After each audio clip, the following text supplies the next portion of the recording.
오늘 갈라디아서 5장 13절에서 26절까지의 말씀을 가지고 내 생각보다 훨씬 더라는 제목으로 하나님의 말씀 함께 나누도록 하겠습니다. 내 생각보다 훨씬 더, 그 뒤에 오는 말이 있겠죠? 긍정적인 게 있고 부정적인 게 있어요. 그 두 가지 의미를 오늘 좀 보려고 합니다. 부정적인 걸 좀 먼저 말씀드릴게요. 내 생각보다 훨씬 더, 하나님의 말씀은 뭘까요? 하나님의 말씀은 내 생각보다 훨씬 더 과격하다는 것을 깨닫는 데 오늘 설교 목적이 있습니다. 하나님 말씀 과격해요. 우리가 은혜의 말씀, 사랑의 말씀, 그리고 구원의 말씀 이렇게 표현해서 그 말씀이 한없이 따뜻하고 부드럽고 이렇게 핑크빛처럼 보이지만 실제 하나님 말씀이 굉장히 과격하다는 거 오늘 보게 할 거예요. 하나님의 말씀이 과격하다라는 의미가 그냥 아까는 그냥 의례적으로 부정적이다라고 얘기했지만 실제 하나님의 말씀을 과격하게 받아들이지 않으면 어떤 일이 발생하냐면 우리가 감당할 수 있을 만한 말씀만 골라 먹어요. 하나님의 말씀이 과격하다라는 것을 반듯하게 깨닫고 그 반듯하게 깨닫는 것이 왜 중요한가 우리 그것을 좀 살펴보려고 합니다. 디모데후서 3장 16절 17절 말씀에는 성경은 어떤 책인가에 대한 설명이 기록되어져 있습니다. 제가 한번 읽어드릴게요. 모든 성경은 하나님의 감동으로 된 것으로 교훈과 책망과 바르게 함과 의로 교육하기에 유익하니 이는 하나님의 사람으로 온전하게 하며 모든 선한 일을 행할 능력을 갖추게 하려 함이라. 아멘. 이 말씀의 의미는 하나님의 말씀, 그러니까 우리가 지금 손에 들고 눈으로 보는 이 하나님의 말씀을 우리에게 주신 목적이 이것이다 라고 말씀하고 있는 거잖아요. 하나님의 말씀, 그것을 우리에게 주신 하나님의 뜻, 이유는 무엇이래요? 하나님의 사람으로 온전하게 하고 모든 선한 일을 행할 능력을 갖추게 하는, 그것이 성경의 목적이에요. 그러니까 성경을 보고 성경을 듣고 성경을 읽고 성경을 쓰는 사람들이라고 한다면 이 목적을 향해서 가야 돼요. 그런데 이 목적을 향해서 가게 하기 위해서 하나님이 쓰시는 방법이 무엇이에요? 교훈과 책망과 바르게 함과 의로 교육함. 그런데 허투루 할 수 없잖아요. 우리가 세상에서도 서울대 이렇게 의대 이런 거 아이들 보내려고 하면 대치동에서는 7살부터 한다면서요. 의대반, 서울대반 해서 중학교 1학년쯤 되면 고등학교 수학을 다 이미 끝내고 이런 코스들이 있어요. 그냥 너 잘해봐, 잘할 수 있어, 이런 걸로 안 해요. 심지어는 예전에 몇 년 전 일인데 저희 집 우편함에 학원 이렇게 전단지가 하나 꽂혀 있었어요. 스파르타 학원이었어요.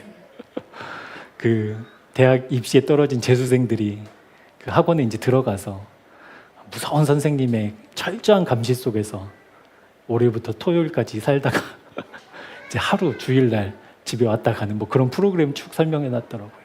목적을 이루기 위해서 호락호락하게 훈련하지 않잖아요. 세상도. 하나님 말씀 그렇다는 거예요. 그런 의미에서 과격하다라는 거예요. 하나님의 말씀을 통해서 우리는 하나님의 마음을 보죠. 왜 하나님이 우리를 이런 사람으로 하나님의 뜻을 행하고 또 하나님의 선한 일을 감당할 그 완전한 사람으로, 온전한 사람으로 만들려고 하는 것인가라는 것을 깨닫게 됩니다. 그것이 말씀을 통해서만 우리가 알 수 있다는 거예요. 하나님이 반드시 그렇게 하실 겁니다. 하나님의 말씀이고 약속이기 때문에. 성경을 통해서 사람들을 훈련시키실 거고요. 성경을 통해서 사람들을 연단해 가실 겁니다. 하나님의 일을 감당할 수 있을 만한 사람들로 그렇게 반드시 만들어 가실 겁니다. 그렇다라고 하면 하나님의 뜻은 분명하기 때문에 반드시 그 일을 이루실 거잖아요. 아멘. 성경에 있는 말씀 다 이루실 거잖아요, 여러분.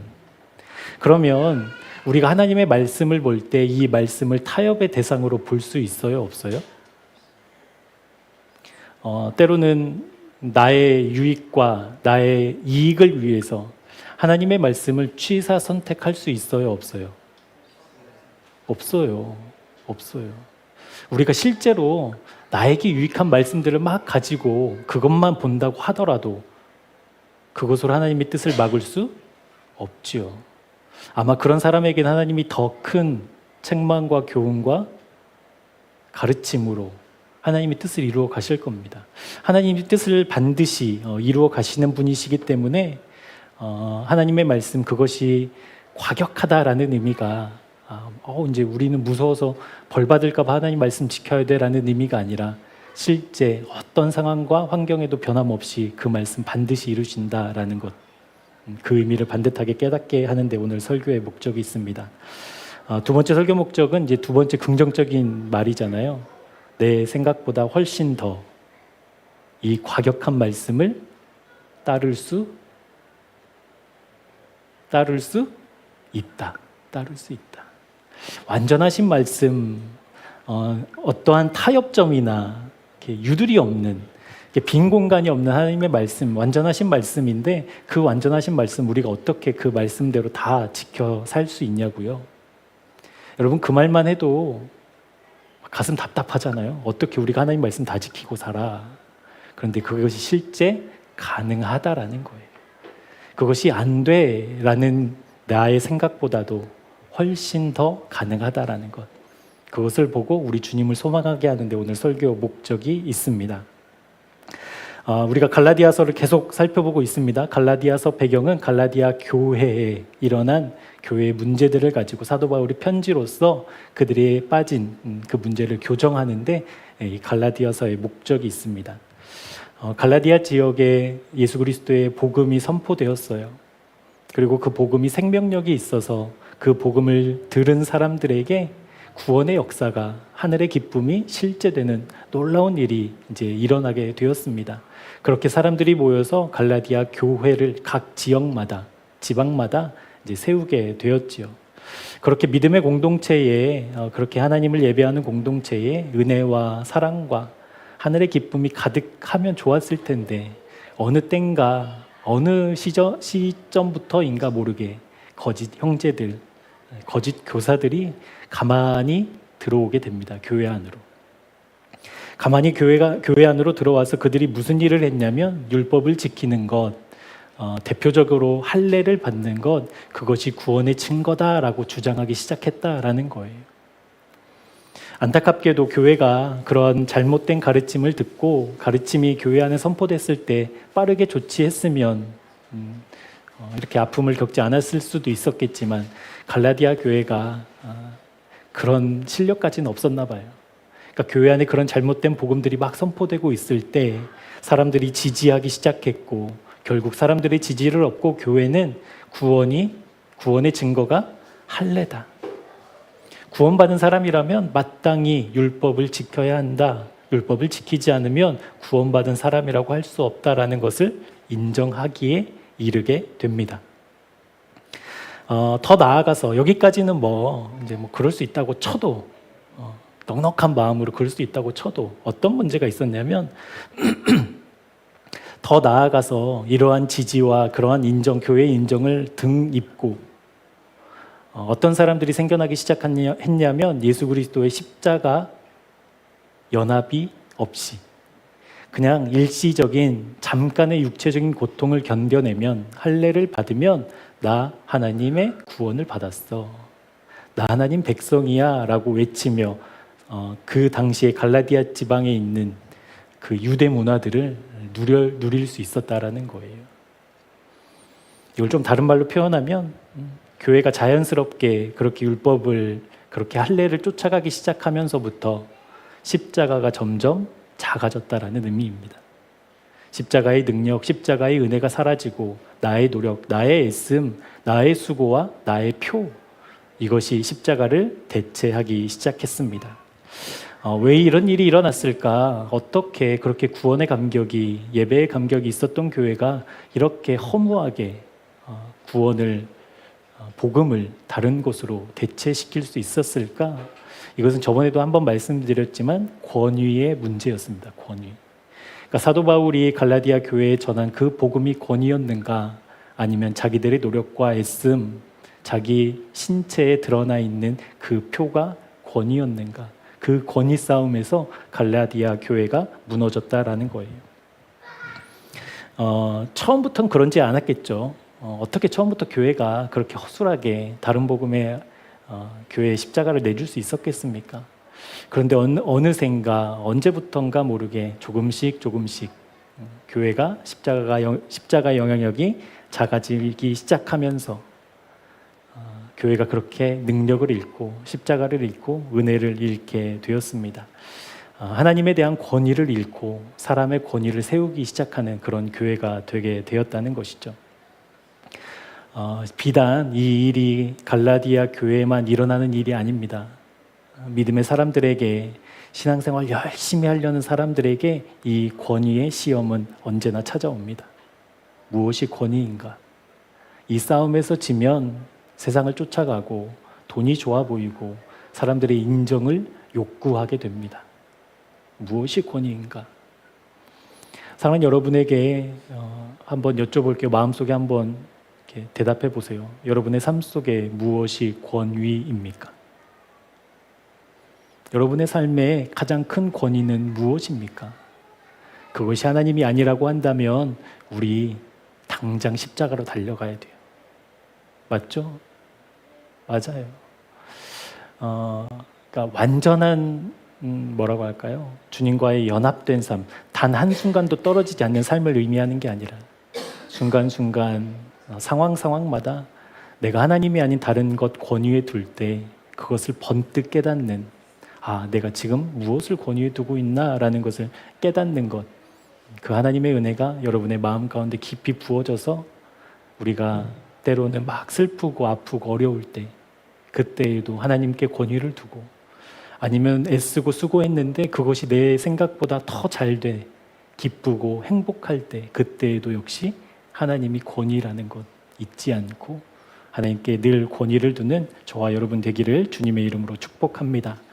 그 권위의 시험이 늘 찾아오기 때문에 성경은 우리에게 늘 어떤 권면을 하고 있냐면 깨어 있으라고 권면하고 있습니다. 깨어 있으라고. 늘 깨어 있어야 된다고. 졸면 안 된다고. 그 의미 아시겠죠? 그 권위의 자리를 다른 것에 내어주면 안 된다라는 의미예요. 자식이 권위한 사람들이 있습니다.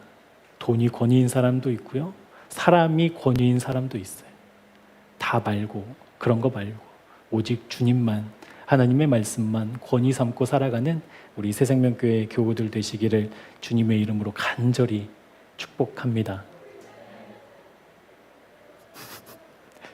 비가 많이 와서 피곤하시죠? 그래요. 우리 정말 하나님께 권위 두는 그런 교회 되기를 기도해 주세요. 우리 갈라디아서 3장 말씀으로 한번 가볼게요. 3장 1절에서 3절까지입니다. 갈라디아서 3장 1절에서 3절. 우리 같이 합독해 보도록 하겠습니다. 시작. 어리석도다 갈라디아 사람들아,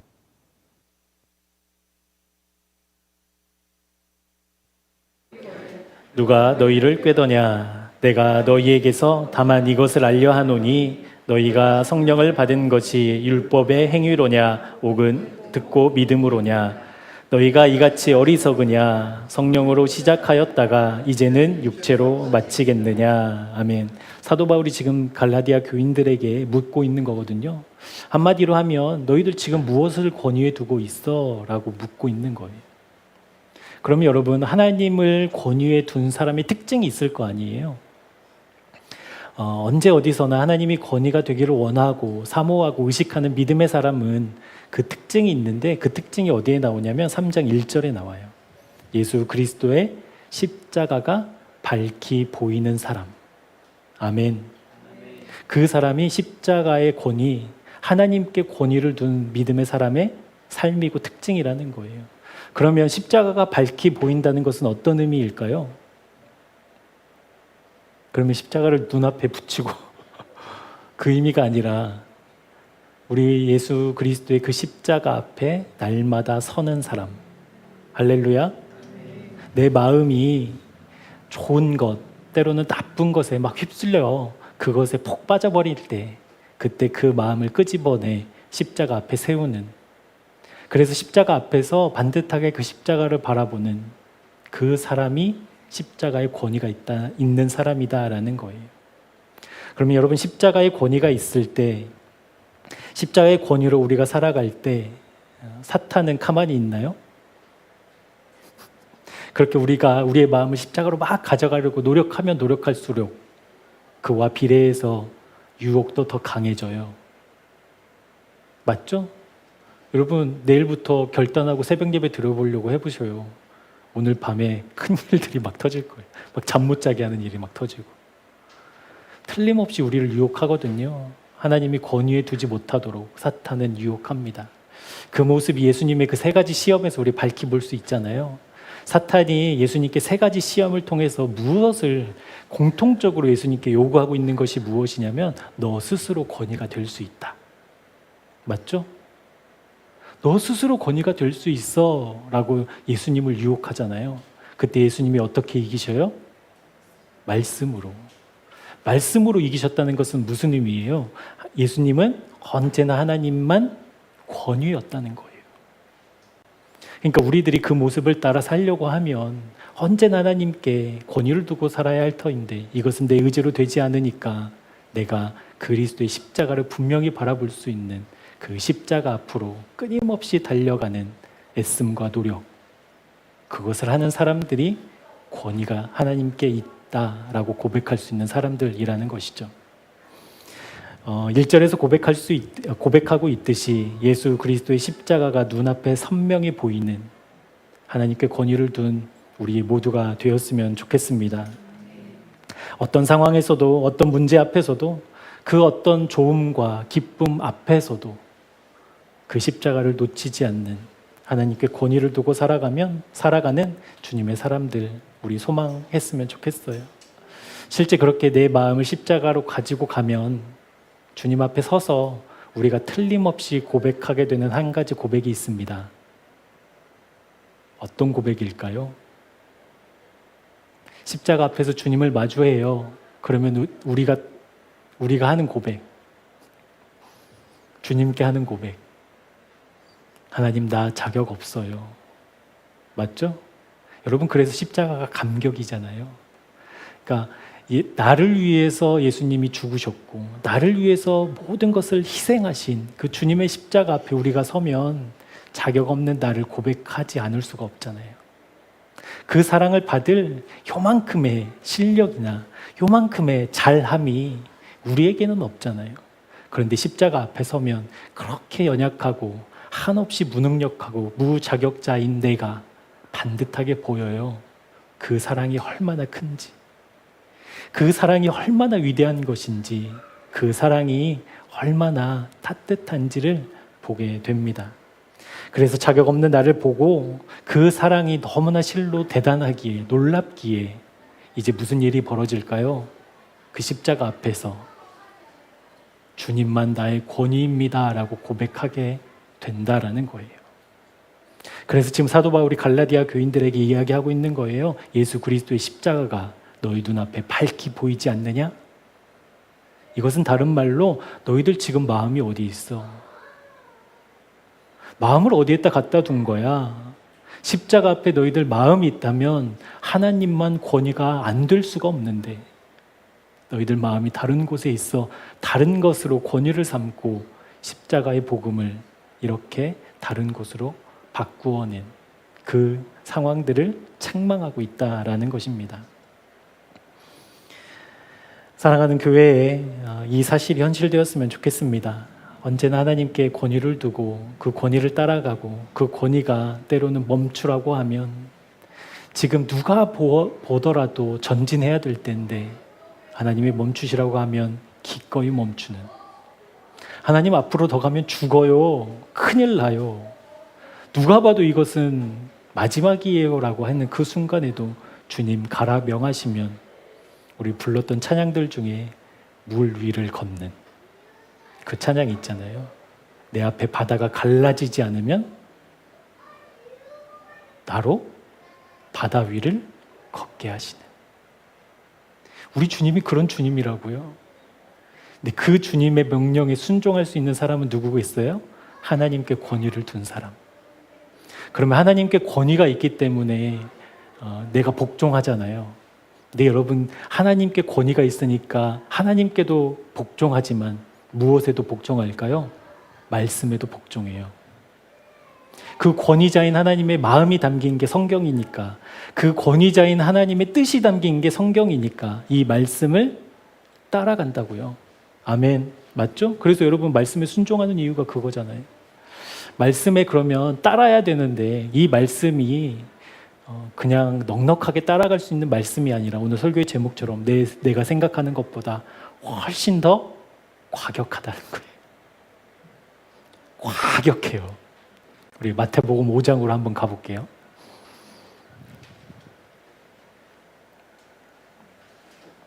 힘내셔요. 이것만 메시지가 아니라 다음 메시지도 있으니까 막 너무 침울해하지 마시고, 마태복음 5장 27절에서 30절까지 말씀, 다음에 이걸 읽을 때가 또 있거든요. 제가 27절에서 30절까지는 제가 읽을게요. 또 간음하지 말라 하였다는 것을 너희가 들었으나 나는 너희에게 이르노니 음욕을 품고 여자를 보는 자마다 마음에 이미 간음하였느니라. 만일 내 오른 눈이 너로 실족하게 하거든 빼어내버리라. 내 백체 중 하나가 없어지고 온 몸이 지옥에 던져지지 않는 것이 유익하며, 또 만일 내 오른손이 너를 실족하게 하거든 찍어내버리라. 내 백체 중 하나가 없어지고 온 몸이 지옥에 던져지지 않는 것이 유익하니라. 한마디로 하면 죄를 지을 바에는 손을 잘라버리고 눈을 빼버리라는 말씀이잖아요. 또 다른 해석이 있나요? 없죠. 38절, 39절은 여러분들이 한번 읽어보셔요. 시작.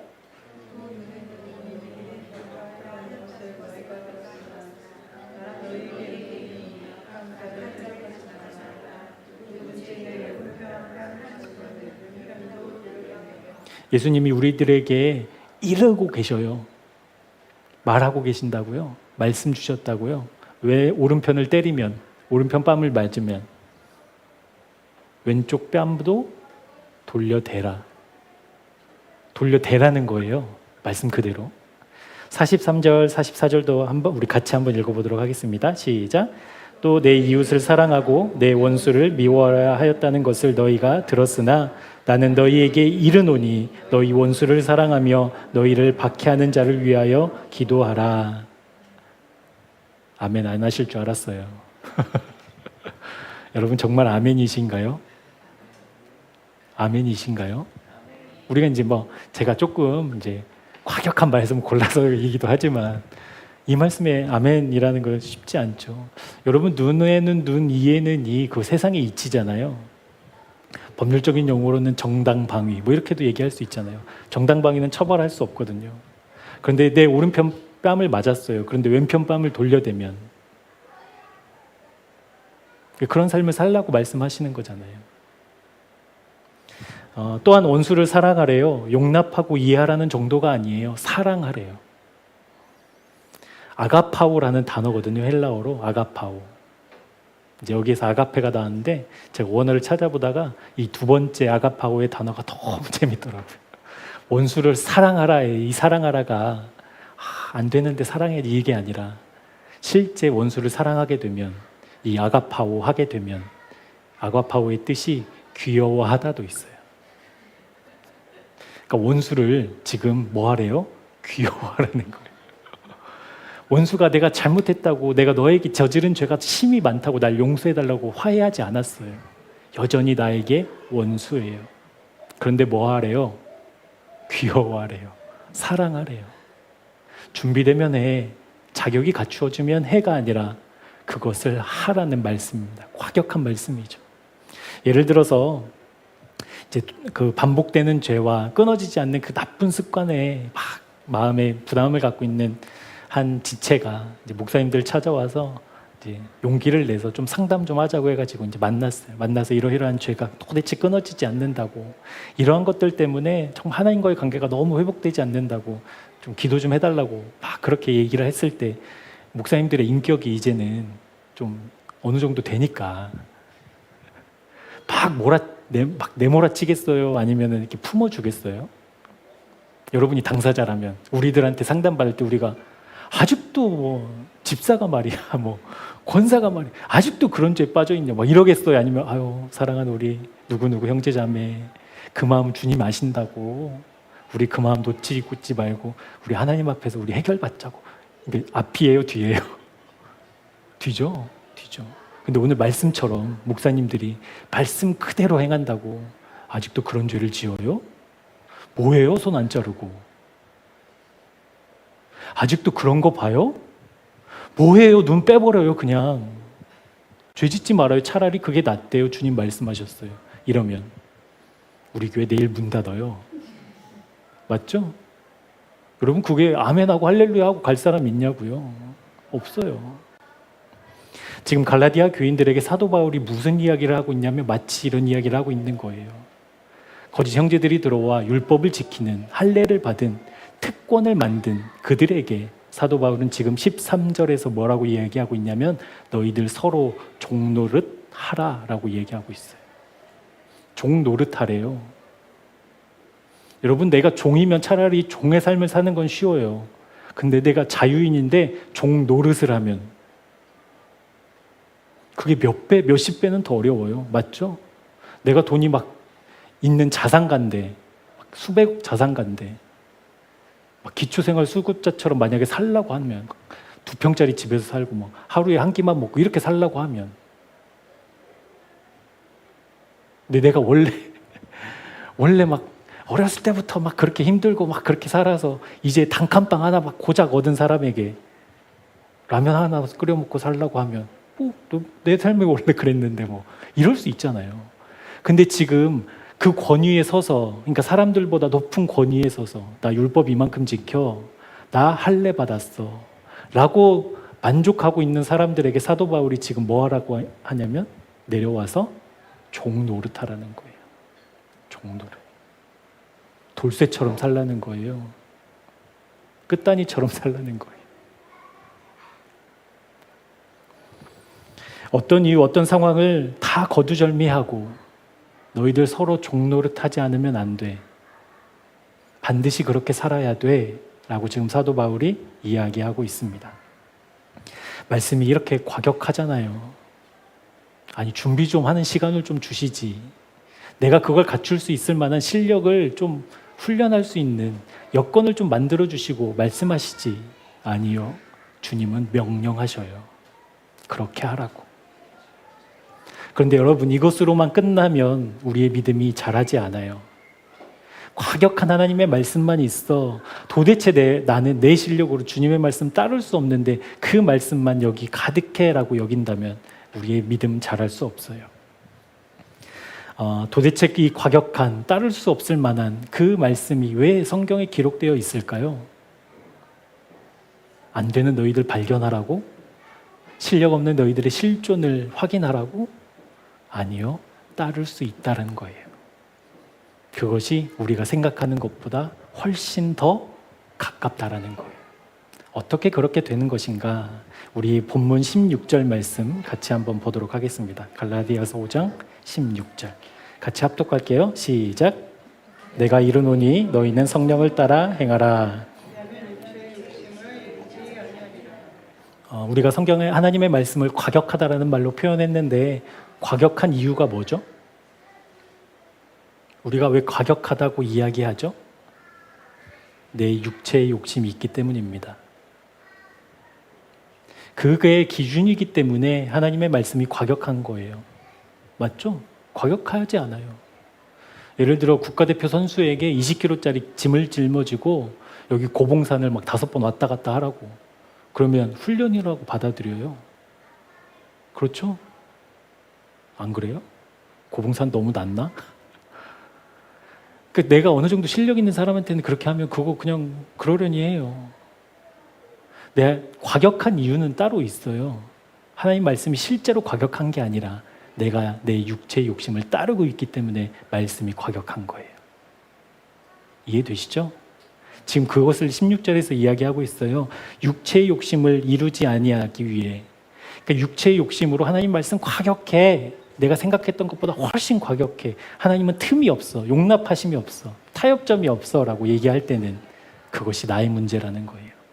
그래서 사도 바울은 무엇을 하래요? 너희가 성령을 따라 행하라. 우리가 성령을 따라 행하면 성령께서 우리를 인도하십니다. 우리를 인도하시면 어떤 일이 이루어지는가? 우리 18절 말씀 같이 한번 읽어볼게요. 너희가 만일 성령의 인도하는 바가 되는 율법 아래에 있지 아니하리라. 그러니까 내 생각, 내 판단, 내 기준이 성령의 인도하심을 따라 사는 사람에게는 무효화된다라는 거예요. 율법 아래에 있지 않는. 그래서 우리가 사장에서도 계속 봤지만 자유를 이야기하는 그 자유가 실제 있다라는 거예요. 성령의 인도함을 받는 그 안에서는. 내 생각과 판단과 기준이 작동을 멈추고 하나님의 생각, 하나님의 판단, 하나님의 기준이 작동하게 되는, 그렇게 성령을 따라 행할 때 하나님의 말씀을 비로소 따를 수 있습니다. 그렇게 그렇게 어쩌면 과격하다고 말하는, 절대 타협점이 없는 그 하나님의 말씀을 따라가는 사람들이, 실제 성령의 인도함을 받아 그 말씀을 따라가는 사람들의 삶이 어떠한지 우리 22절, 23절도 한번 같이 읽어볼게요. 시작.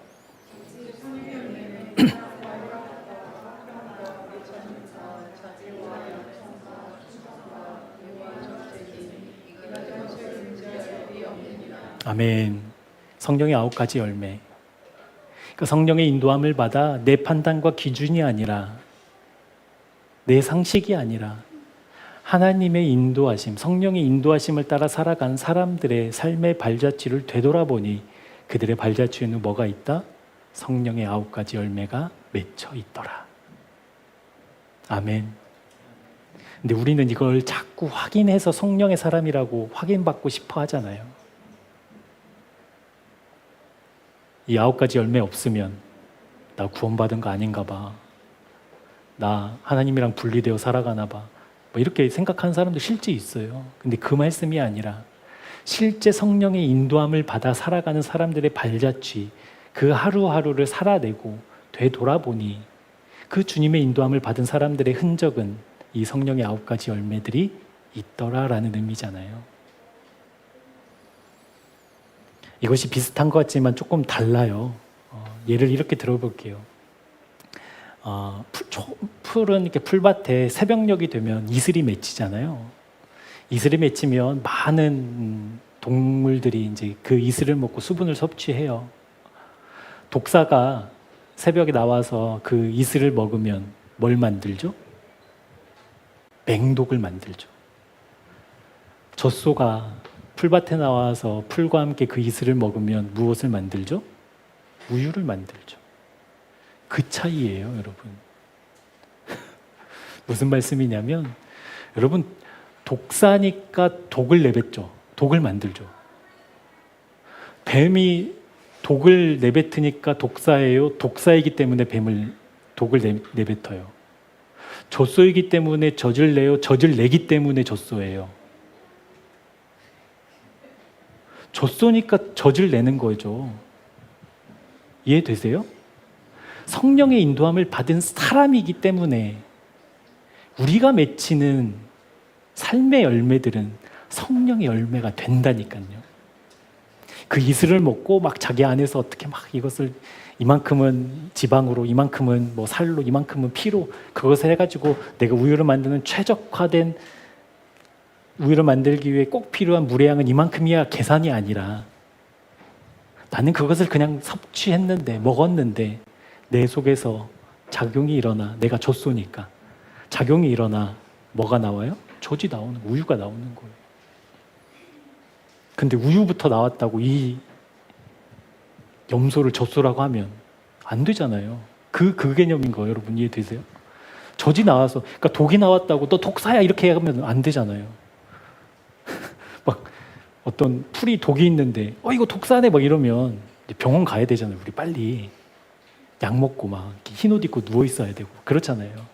그 의미 아시겠어요? 젖소니까 젖이 나오는 거예요.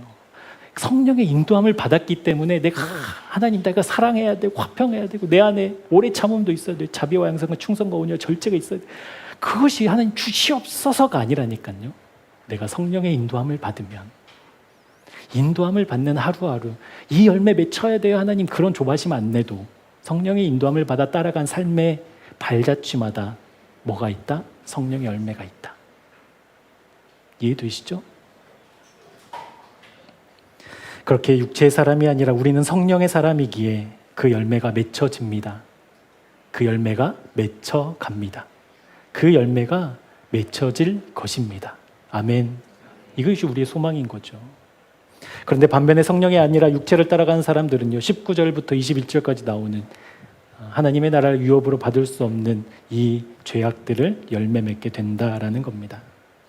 무엇을 따르고 무엇을 권위로 삼느냐에 따라 성경은 너무나도 분명하게 그 결과를 나누고 계셔요. 성령의 열매를 맺힐 것이냐, 육체의 열매를 맺어 저주를 받을 것이냐. 이 둘 중에 하나만 있어요. 하나님의 말씀은 그렇게 구별되어 있습니다. 최소한 우리는 믿음의 사람이니까 하나님의 말씀을 따라야 하는 것은 알잖아요. 그 말씀 그대로 따르는 것, 여러분 근데 쉬워요, 안 쉬워요? 따라야 되는 걸 알지만, 생각하지만, 결심하지만 쉬워요, 안 쉬워요? 쉬워요? 안 쉬워요. 아주 안 쉬워요. 그런데 여러분, 그러면 중요한 것은 그러면 안 지켜도 돼요? 그래도 지켜야 돼요? 그래도 지켜야죠. 그러니까 이제 여기에서 답답한 거예요, 우리 믿음이. 주님을 따라가야 되는 건 알겠는데 너무 주님이 경지가 막 높아. 그러니까 이제 힘든 거거든요. 오늘 그 말씀을 드리려고 하는 게 아니라 중요한 것은 주님의 그 말씀을 따라가는 것이 불가능하지도 않다는 거예요. 아멘. 주님의 말씀 어떻게 그걸 다 따라가요? 어떻게 그거 다 수행해요, 주님? 그런데 불가능하지 않아요. 왜냐하면 어떻게 해요? 왜냐하면 성령께서 우리를 아까 우리가 봤던 말씀처럼 뭐 하시면? 인도하시면. 성령께서 우리를 인도하시면, 인도자 되어주시면 우리가 하나님의 말씀 그대로 따라 행할 수 있는 믿음의 실력을 우리에게 허락해 주신다라는 겁니다. 오해하지 않았으면 좋겠습니다. 이것은 당장 완성된다라는 것을 의미하는 것이 아닙니다. 오늘 성령의 인도함을 받는, 지금 성령의 인도함을 받는, 내가 중요한 결정해야 되는데 그때 빨리 몇 시 몇 분까지 결정해야 되는데 그때 시간이 없으니까 어쩔 수 없이 내 경험과 생각으로 선택하는 것이 아니라 그때에도 성령의 인도함을 받는, 그 순간에도 성령의 인도함을 받는 그 순간들이 모여 주님의 말씀을 따르고 있는 나를 발견하게 될 것입니다. 그러면 여전히 하나님의 말씀이 과격한가요? 내가 생각했던 것보다 훨씬 더 하나님의 말씀은 은혜라는 것을 깨닫게 됩니다. 그렇게 주님을 따라가는 사람들의 삶의 자세가 24절에 나와 있습니다. 우리 24절 말씀 한번 같이 읽어볼게요. 시작. 그리스도 예수의 사람들은 육체와 함께 그 정욕과 탐심을 십자가에 못 박았느니라. 아멘. 이것이 성령의 인도함을 받는 사람의 삶의 태도입니다. 날마다, 순간마다 솟아나는 내 육체의 정욕과 탐심, 그것을 그냥 가만히 내버려 두지 않고 어디로? 십자가로 가져가. 그곳에 못 박아. 그것이 죽고 주님으로 사는 그 놀라운 은혜가 우리에게 펼쳐지기를 주님의 이름으로 축복합니다. 여러분, 어떻게 우리가 말씀을 그대로 지키며 살 수 있겠어요? 도대체 그것이 가능하기나 한 것인가? 그냥 그런 소망을 품고 긍정적인 마인드로 사는 것이 유익하니까 그러는 것이 아닌가. 그렇게 고민한다고 사라지는 게 아니더라고요. 무슨 말씀인지 여러분 이해되세요? 하나님 말씀 따라야 되는 건 맞는데 어떻게 그렇게 다 따라? 내 수준이 있고 내 실력이 있는데 따를 수 있는 것도 있고 못 따르는 거지. 어쩔 수 없지 뭐. 이런 마음으로는 주님의 말씀 따를 수 없다고요.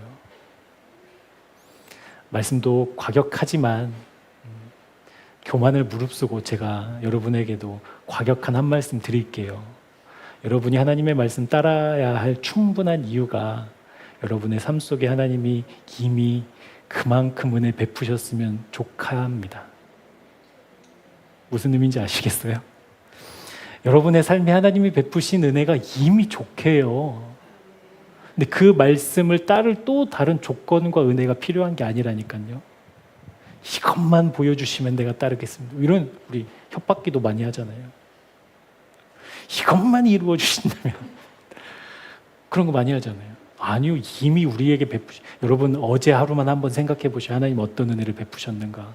저 오늘 아침에 아내를 데려다 주는데 너무 감격이더라고요. 막 비가 세차게 오는데 타닥타닥타닥 비가 오는데 너무 막 감격했어요. 너무 은혜였어요. 공짜로 세차하네. 제가 어제 세차하려고 했거든요. 그러다가 비가 올지도 모르게 그래 막 하나님 하늘에서 막 왔다 갔다 하는 40분 동안을 차를 깨끗하게 세차해 주셨어요. 여러분 누리고 있는 모든 것, 그 여러분이 얻은 거예요? 여러분이 생산해내는 거예요? 아니요. 하나님의 은혜예요. 이미 우리는 하나님의 말씀을 따르고도 남을 은혜를 받은 사람이라는 것. 여러분 꼭 기억하셔요. 그래서 내 교만, 내 생각 내려놓고 탐심과 정욕, 십자가에 못 박고 나 주님의 말씀 지키는 믿음의 사람으로 주님의 기쁨 되고 싶어요. 그렇게 안 돼서 답답해요, 하나님. 우리 주일날 들은 말씀 그대로 나의 연약함이 있고 나의 실수가 있고 나의 더러운 죄악이 있지만 그것도 다 십자가 앞에 펼쳐놓고 나를 새롭게 하실 주님께 모든 것 맡겨 내 생각하는 것보다 훨씬 더 말씀 과격한 건 사실이지만 그거 따라갈 수 있구나라는 찬송과 기대와 기쁨으로 주님 말씀 따라가는 우리 새생명교회 되기를 주님의 이름으로 축복합니다. 우리 24절 말씀 다시 한 번 더 합독하고 말씀 마치도록 할게요. 24절입니다. 시작.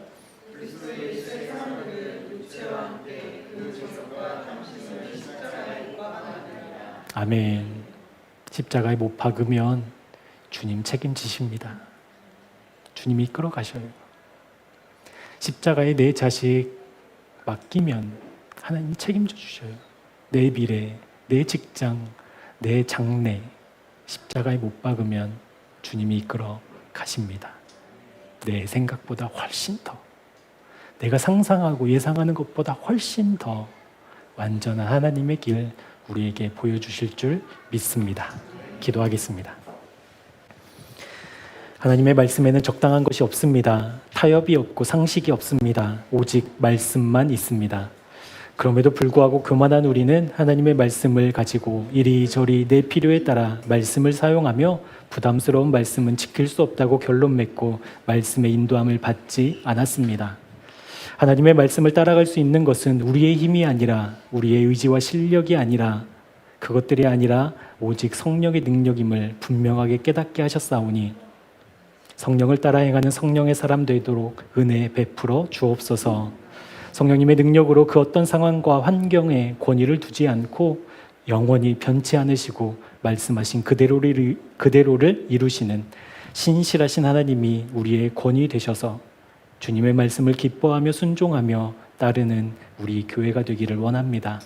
내 판단, 내 감정, 내 욕구, 십자가에서 처리되는 은혜 베풀어 주옵소서. 예수 그리스도의 이름으로 기도합니다. 아멘. 하나님의 말씀은 진리입니다. 그 진리의 말씀이 우리에게 임했습니다.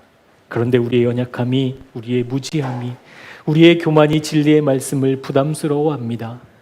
절대 지킬 수 없기에 적당히 지키려는 안일함도 우리의 마음에 있습니다. 그런 우리들에게 우리 주님은 그럴 수도 있다가 아니라 성령의 인도함을 받는 사람만 그 말씀을 따르고 지키고 살아낼 수 있다고 말씀해 주셨습니다. 지키기 불가능한 말씀이 아니라 실제 살아낼 수 있는 하나님의 말씀이라는 것을 깨닫게 해주셨습니다. 사랑하는 주님, 그 말씀 따라 살기 원합니다. 실패해도 넘어지고 또 넘어져도 주님의 말씀을 붙잡는 하나님의 권위가 바로 세워지는 우리 교회가 되게 하여 주옵소서. 넘어진 내가 아니라 나를 일으켜 세우셔서 하나님의 통역자로 부르시는 주님을 바라보는 믿음의 반듯한 시선 우리에게 허락해 주옵소서. 그렇게 말씀을 과격하다고 느끼는 내 감정과 판단을 십자가에서 처리하고 내 생각하는 것보다 훨씬 더 순종하며 주님의 말씀을 따르는 삶을 사모하고 기도하는 우리 모두가 되기를 간절히 기도합니다. 사랑하는 주님을 따라가는 삶의 흔적들마다 성령의 열매 맺히는 하나님의 사람들 되기를 기도하오니 주여 우리를 도와 주옵소서. 이제는 우리 구주 예수 그리스도의 은혜와 하나님 아버지의 다 표현 못할 사랑하심과 성령 하나님의 감화 감동 역사 교통하심이 주님의 말씀을 따르기를 소망하며 날마다 십자가 앞에서 정욕과 탐심을 못 받기 원하는 순종의 사람들에게 지금부터 영원토록 함께 하옵시기를 간절히 축원하옵나이다. 아멘. 아멘.